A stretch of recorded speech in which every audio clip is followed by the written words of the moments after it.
Presenting Olin Soule and Bill Boucher as Jeff and Lucky. Written by Mildred Hark and Noel McQueen.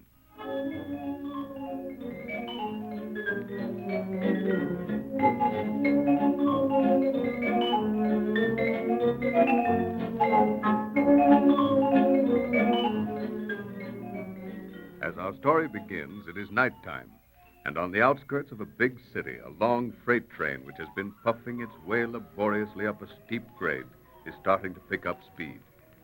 Inside one of the boxcars stands a shabbily clad figure rolling a cigarette. He has only just managed to swing aboard, and the accelerating chug-chug of the engine is music to his ears.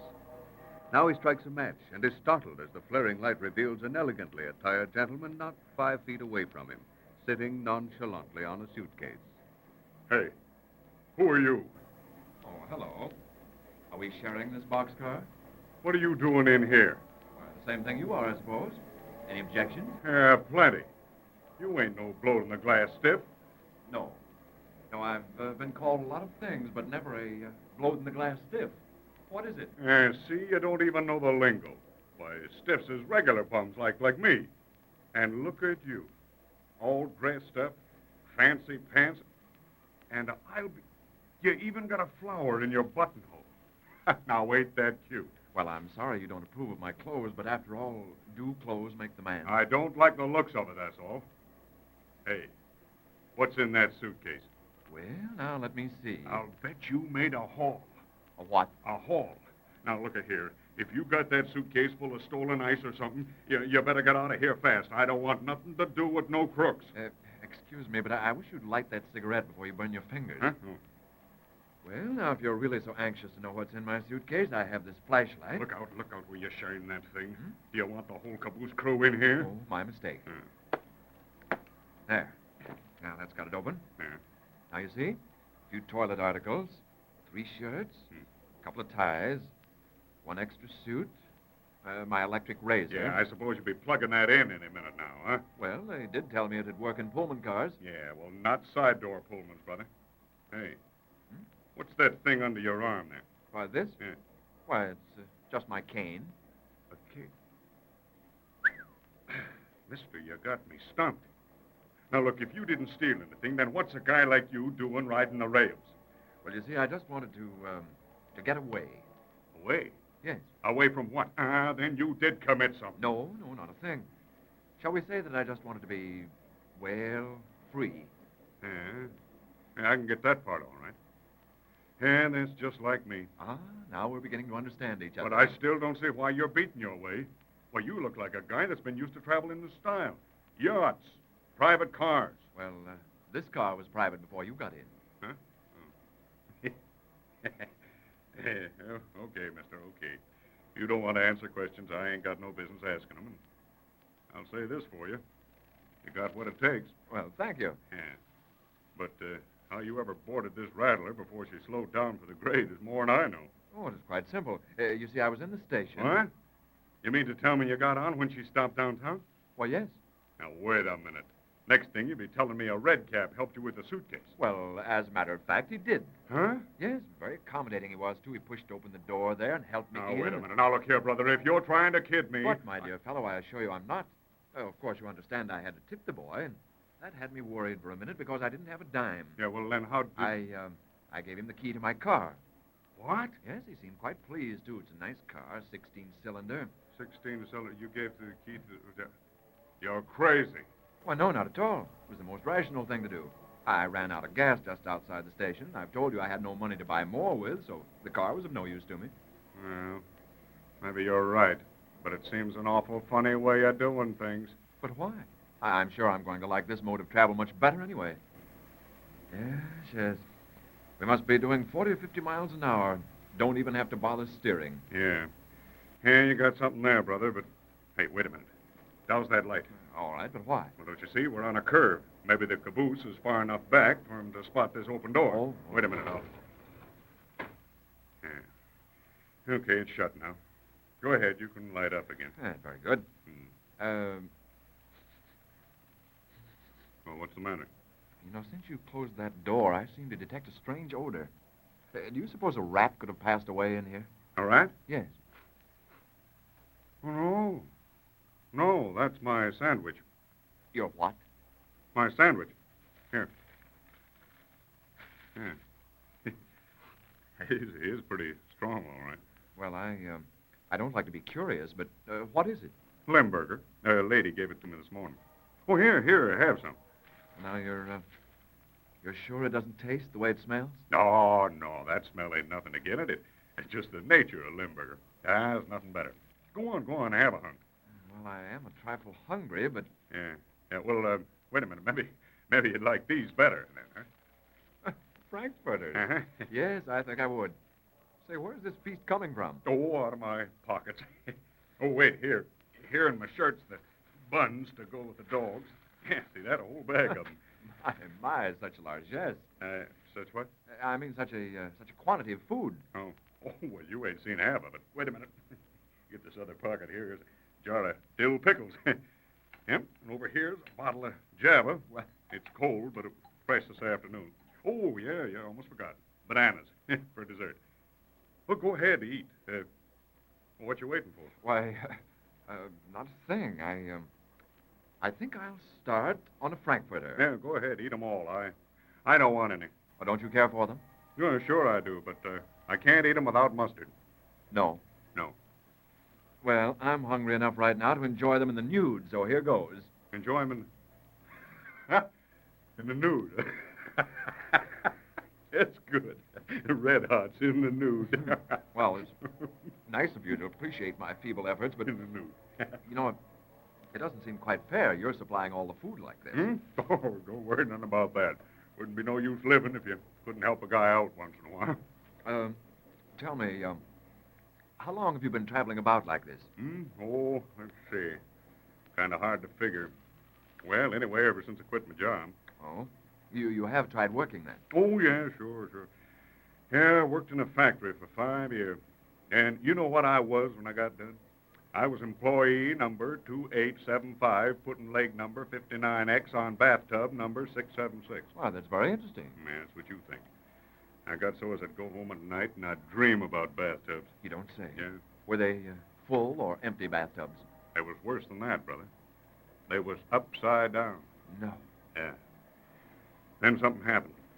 One morning, I was standing in line waiting to punch the clock. Something come over me. And you didn't punch it? Yes, I did. Here, look. See them scars on my knuckles, see right there? My.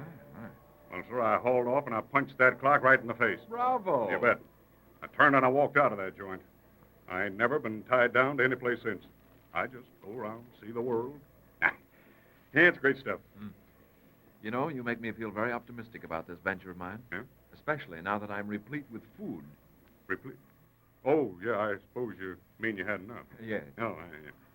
Well, then, how'd you like a little music, eh? Music? Yeah. Now, wait a minute. Don't tell me you've got a radio secreted in that trick shirt of yours. No. No, but, here, wait a minute. I got a mouth organ, see? Oh, listen to this now.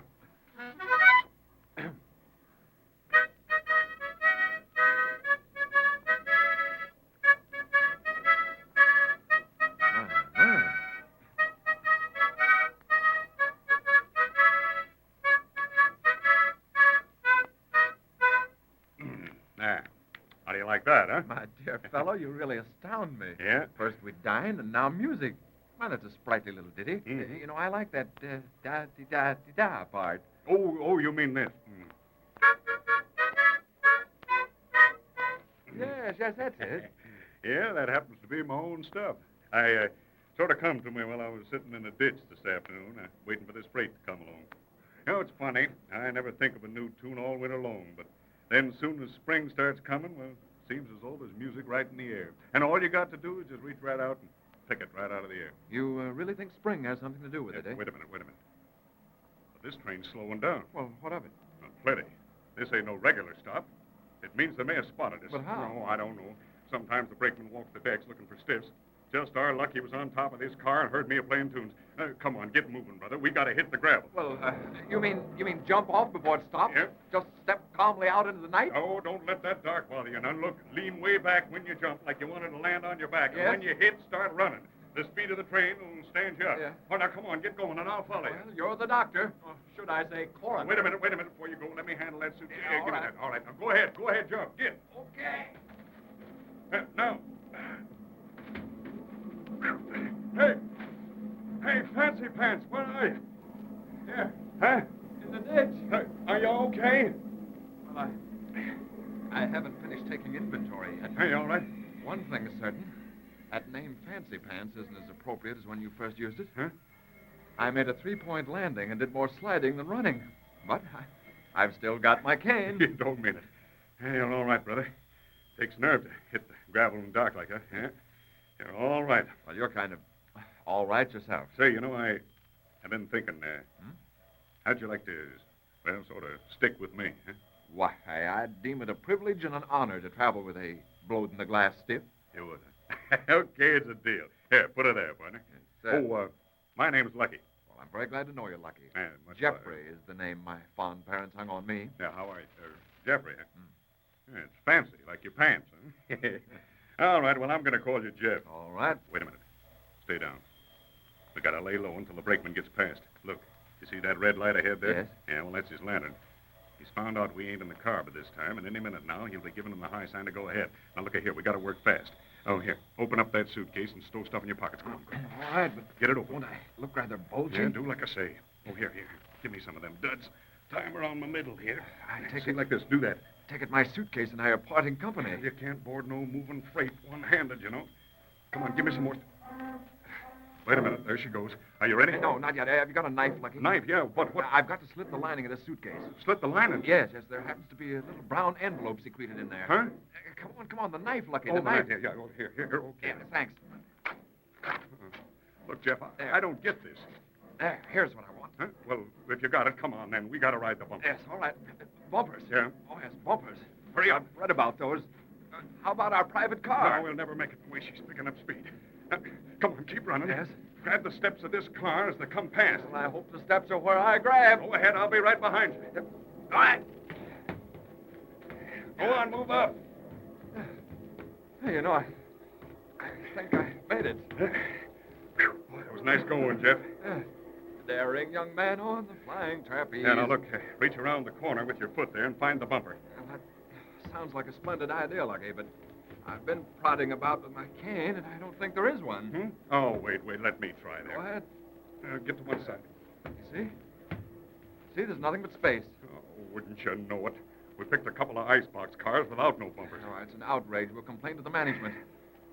You know, frankly, I don't fancy hanging onto the side like this. No, it's too hard in the arms. Well, we got to hit for the upper deck. What? Upper deck? Yeah. You mean climb up there and walk about on the roof? Sure. It ain't so bad. Of course, it's kind of slippery sometimes. The main thing is to keep your balance. Yes, as I can see, that'll be essential. All right, come on, Jeff. Come on. I'll go first and you follow me up. All right. I do think they might have been a little more generous with these steps. They're not very big. Well, you can't expect no winding staircase, you know. Come on. No, I suppose not, but I do wish I had a parachute. You know, Lucky, I have a distinct feeling that I'm about to break my neck. No, come on. Keep coming. That's it. Well, so this is riding the deck. Yep. That's not so bad once you're up here. Oh, no, it's okay. But, Jeff, Yes. that brown envelope, why'd you have it hid? Why, well, because there are persons who'd like very much to get a hold of it, Lucky. Well, what's in it? Well, I'm afraid I can't tell you that. You didn't steal it, did you? That's a difficult question to answer. But if it'll relieve your mind any, I can assure you that it isn't money. Not money, huh? No. Well, what else would you want to be hiding? What indeed? Well, I'll tell you this much, Lucky. The envelope contains, well, one might say, the fate of a nation and the fate of a beautiful lady.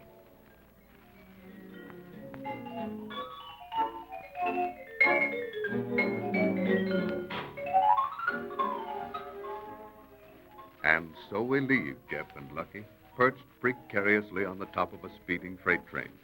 Of course, it's an old story to Lucky, but will Jeff manage to stay on the roof without losing either his balance, his cane, or the mysterious brown envelope? And what is Jeff, a gentleman with a 14-carat background, doing on a freight train anyhow? Search me. But be sure to tune in tomorrow for another amusing interlude with Jeff and Lucky The Gentleman and the Hobo. Jeff and Lucky is a copyrighted feature. This is Vincent Pelletier speaking.